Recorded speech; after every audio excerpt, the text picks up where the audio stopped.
প্রিয় দর্শকবৃন্দ, আসসালামু আলাইকুম। আপনারা যেখানে বসে আমার এই ভিডিওটি দেখছেন সবাইকে শুভেচ্ছা এবং ধন্যবাদ। আজ আমি যে বিষয়টি নিয়ে কথা বলার জন্য হাজির হয়েছি আপনার সামনে সেটি ক্রিকেট সম্পর্কিত বা খেলাধুলা সম্পর্কিত।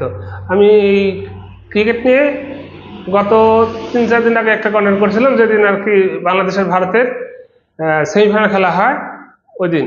তো তারই ধারাবাহিকতা আবার কথা বলার জন্য হাজির হয়েছি। অর্থাৎ গত রাত্রে যে আমরা যে বাংলাদেশ এবং পাকিস্তানের এই দলে যে ফাইনাল খেলাটি দেখলাম সেই বিষয়টা দুই একটা কথা বলবো, বেশি কথা বলবো না। আমি কতদিন বলছিলাম যে বাংলাদেশের প্লেয়ারের ক্রিকেট খেলার কোনো যোগ্যতা নাই। আজ আমি সেই ধারাবাহিকতা এবং আমি আমার সিদ্ধান্তে অটল। গতকালের খেলা যারা দেখছেন এবং আগেকার খেলা যারা দেখছেন, তাতে কি আমার মনে হয় আমার কথাটা কি একেবারে অযৌক্তিক? গতকালের খেলা এবং আজকের খেলার মধ্যে কতটুকু উন্নতি হয়েছে প্লেয়ারদের বা খেলোয়াড়দের মন মানসিকতায় কতটুকু উন্নত হয়েছে? দেখেন, ক্রিকেট খেলা বলা হয় 70% থেকে 80% বলা মেন্টাল গেম। মেন্টালিটি, আমাদের প্লেয়ারদের মেন্টালিটি এমন যে আমরা হয় হারার আগে হেরে যাই অথবা জিতার আগেই জিতে যাই, এরকম অবস্থা। এত সুন্দর একটা অপরচুনিটি কিভাবে লস করতে হয় সেটা মানে বাংলাদেশের প্লেয়ারদের চেয়ে ভালো কেউ জানে না। বাংলাদেশের প্লেয়ারদের গেম অ্যাওয়ারনেস বা ম্যাচ অ্যাওয়ারনেস বা ম্যাচ সিচুয়েশন, কোন সিচুয়েশনে কি করে খেলতে হয়, এটা কি তাদের কোচরা কি তাদের সাথে আলাপ করে না, না আসলে কোচরা বলে এক তারা করে আর যেটাই হোক, এখানে যে তাদের অপূর্ণতা বা ম্যাচুরিটির অভাব স্পষ্ট পরিলক্ষিত।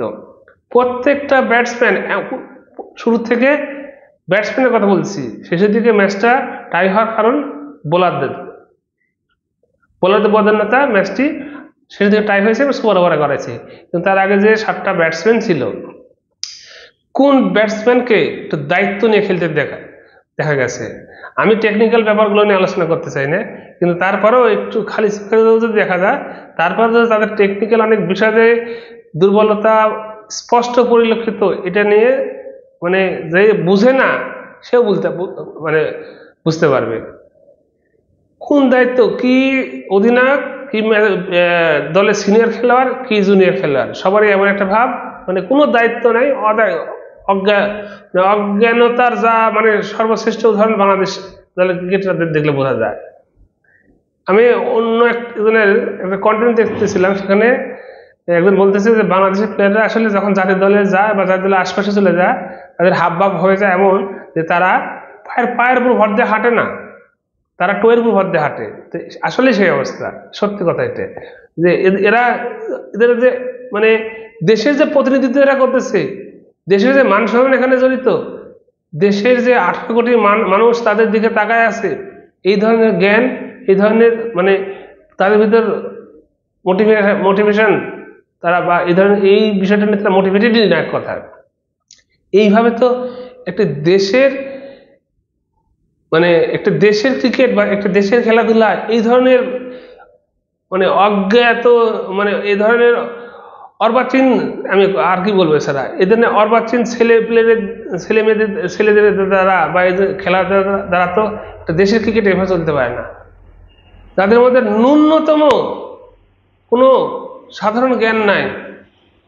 গতকালও দেখছেন যে একটা রান করতে পারেনি, আজকে যে সুপার ওভার যে খেলা হলো সেখানে 1 রান করছে মাত্র, আর যে 6 রানের টার্গেট আছে 5 রানে আসলো অতিরিক্ত থেকে। তারপরে গিয়ে আসলো আমাদের দলে এখন ওপেনার আসলো, এসে দায়িত্বহীনতা সর্বশেষ, যেখানে 6 রান হয়ে গেছে আর কিছু রান, আর 3 বল খেলতেই পারেনি। তাহলে 3টে বল, ভাই একটা প্ল্যানিং করা লাগবে, তো একটা পরিকল্পনা থাকা লাগবে তো, যে আমি কখন কি করব।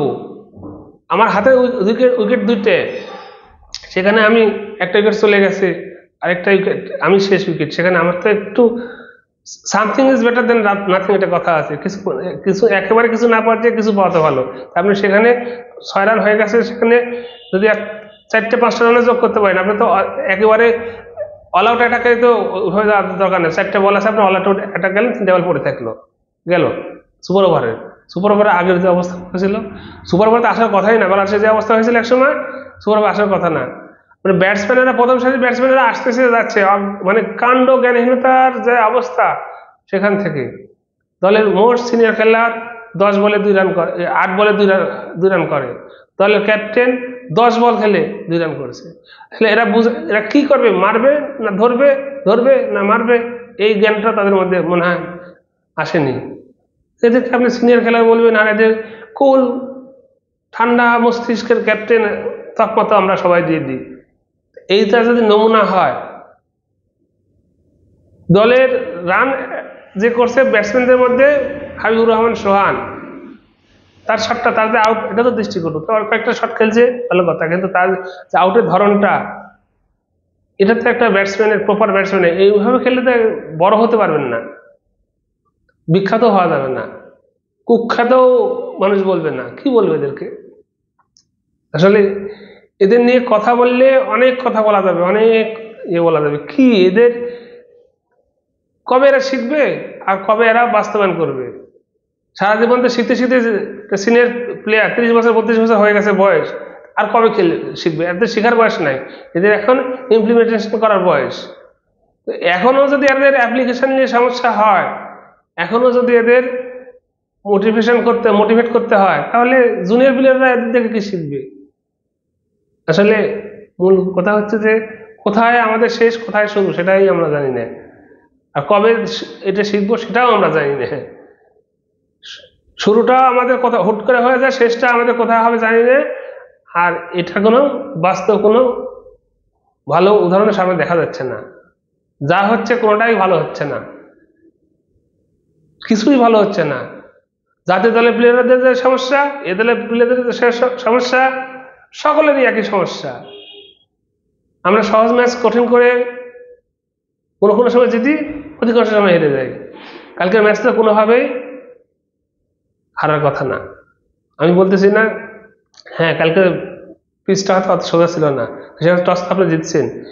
কালকে যে ধরনের পিচ, সে ধরনের পিচে ব্যাটিং আগে করাই শ্রেয়তর ছিল আমার মনে হয়। আমি এখন আরো ভালো বলতে পারবে ম্যাচের যারা অফিসিয়াল ছিল, যারা ছিল কোচ ম্যানেজার যারা ছিল, তারা ভালো। তারপরেও এই ধরনের পিচে তো আমার মনে হয় ব্যাটিং করা যাচ্ছে, তারপরে করেননি, সেটা তাদেরকে এটা কথা বলার কিছুই নেই। কিন্তু আপনি ম্যাচ অ্যাওয়ারনেস, গেম তৎকালীন সময় কোন সময় কোন কাজটা করালাম, এইটা যদি জাতীয় দল বা জাতীয় আশপাশের প্লেয়ারদের বোঝাতে হয়, এটা বড় কষ্টের। তো আর কি বলবো, বলার কিছু নাই। আমরা সারাজীবন খালি আশা হতেই থাকবো, আশা নিতে হওয়ার আমাদের কিছু নেই। সারাজীবন খালি আমরা আশা হতেই হবো, আশা হতে হবে, আজ হবে কাল হবে পরশু হবে, খালি এটাই, এই আশাতে বুক থাকতে হবে। আর দেখতে হবে যে আমাদের যারা নাম করা খেলোয়াড়, তারা 1 রান করা কেবল শিখছে, এই অবস্থা। ধন্যবাদ।